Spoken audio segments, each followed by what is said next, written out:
Hello, dear students. Welcome back. This is Dr. Govind Saraswat, Assistant Professor in English from Government College, Degana. Dear students, today we will talk about plot.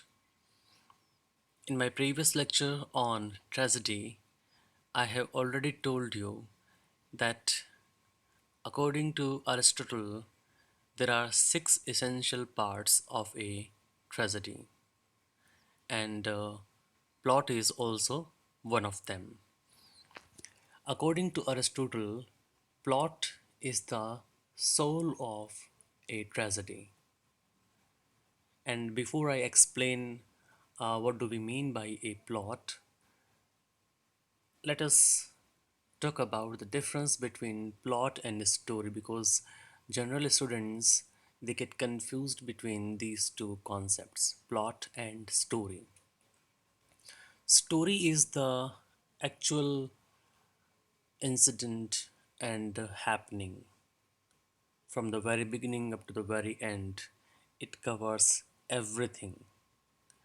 And if somebody talks about the story of a hero, then he has to start from the very beginning, how and in what conditions he was born, and then how he grew up day by day, and what did he do during these uh, years, and what happened in his life every day. So that is all about story. Plot is the logical arrangement of the events and incidents.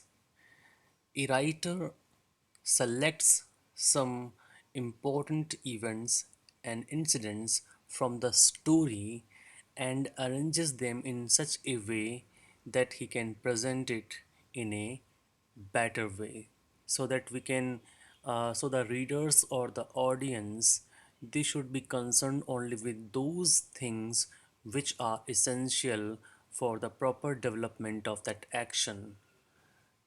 The readers and audience they are served only those things which are necessary, and the writer eliminates things which are simple and not important from the point of view of that action. So plot is the logical arrangement of the incidents and events. एक example देता हूँ मैं आपको.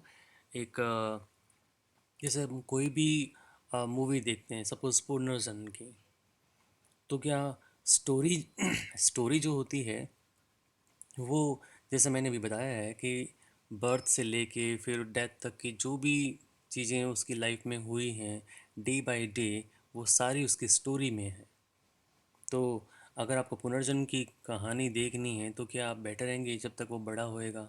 आपको नहीं लगता कि कई बार जब आपने, क्योंकि सिनेमा में ये टेक्निक होती है कि गाना चलता है और वो बच्चा जो है जो छोटा सा है वो बड़ा हो जाता है, वो स्किप कर जाते हैं. ये प्लॉट का एक एक एग्जाम्पल है, बिकॉज राइटर ने या जो भी जो मूवी बनाने वाला है उसने वो पार्ट स्किप कर दिया जो कि ज़रूरी नहीं है. वो बस वही चीज़ बताएगा जो उसने एक्शन के अकॉर्डिंग, उस एक्शन के अकॉर्डिंग इम्पोर्टेंट है. So the plot is different from story in this way. Now, according to Aristotle, a plot is the soul of a tragedy. अब प्लॉट की क्या क्या विशेषताएं होती हैं, हम एक एक करके उनके बारे में बात करेंगे. पहली कि it should have a magnitude, then it should have an organic unity. फिर वो कहता है कि the plot of a tragedy should be a complex one, and next feature is that it should be devoid of poetic justice, and a plot of a tragedy should have some concepts like hamartia, parapecia, anagnorisis, and then denouement. So these all are some of the essential features of a plot. Let's discuss them one by one. From the very beginning, we can see that it was first of all Aristotle who expressed his views regarding the nature, structure, and the constituent parts of an ideal tragic plot. He says that tragedy is the representation of an action, and that action consists of various incidents and events. So, plot is the arrangement of these incidents and events. So, the plot contains the kernel of the action which the tragedy mainly represents. First of all, we can see that plot must have a magnitude. It means it should neither be too small nor too long.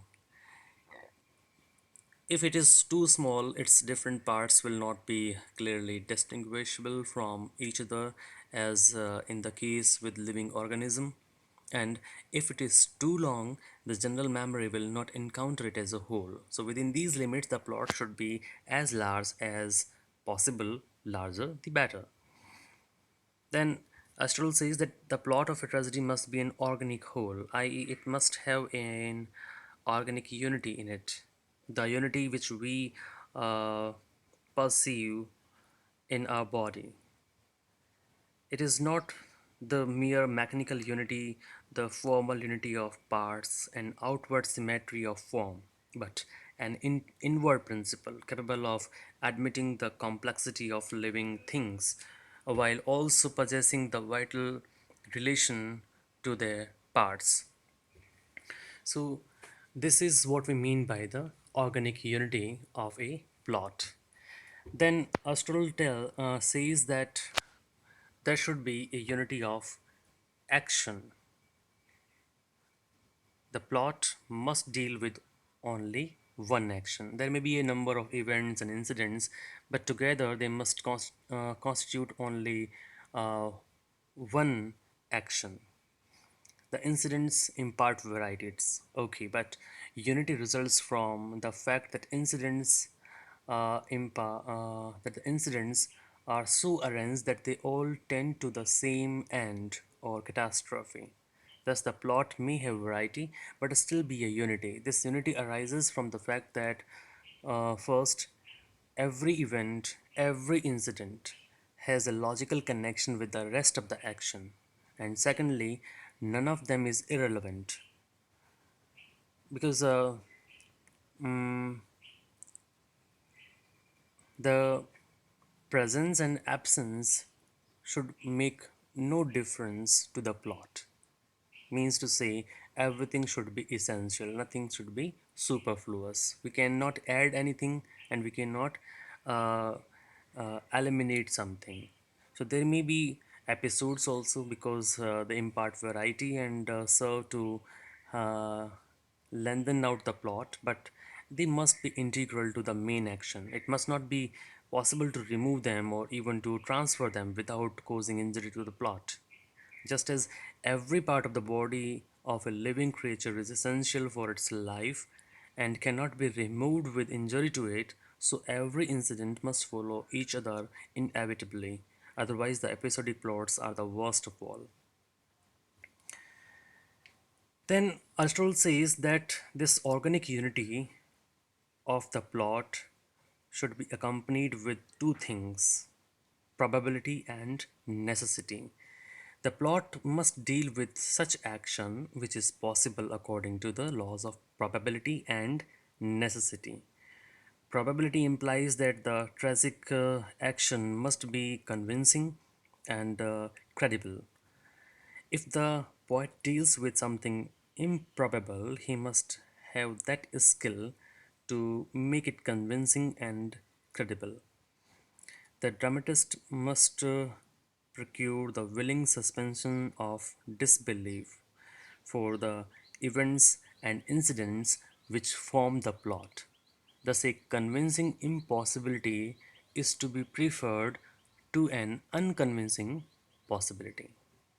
Then the next feature is related to the types of plot.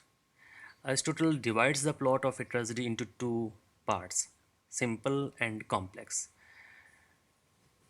These are technical terms. He calls a plot simple when the change in the fortune of the hero takes place without peripecia and anagnorisis or discovery.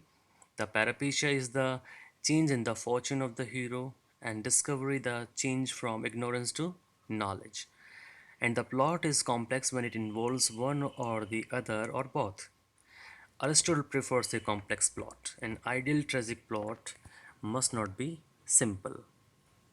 And then the hamartia. Hamartia is the tragic era which is related to the character of the hero, but in a successful plot, it is worked so closely into the plot as to be inseparable from it. Then he says, Aristotle says, next Aristotle suggests that the plot of a tragedy must be a fatal one. Aristotle rules out fortunate plots for tragedy because such a plot is not likely to arouse the proper tragic emotions. A plot must depict the hero passing from happiness to misery and not rising from misery to happiness. The suffering or misery of the hero may be caused either by an enemy or a stranger, but it would be most piteous when it is unintentionally caused by a friend or some relative who are his well wishers. It is then we get an ideal tragic plot, the plot which is likely to arouse the emotions of pity and fear. Next, Aristotle considers poetic justice for the tragic plot. He says that poetic justice is not necessary, and we should not see this feature in tragedy because it will not arouse the proper emotions. Poetic justice implies that reward and punishment should be given according to the merits of dramatic characters. Suppose if there is a bad character or a villain, he must be punished, and if a protagonist or a good character is there, he should be rewarded. But it is not so in tragedy because we often see the good character suffering at the hands of that villain, because only then we can feel that it is somewhat tragic. So, uh, this is all about the tragic plot which Aristotle has suggested in his The Poetics. I hope that it will be very useful for you. Thank you for listening me carefully.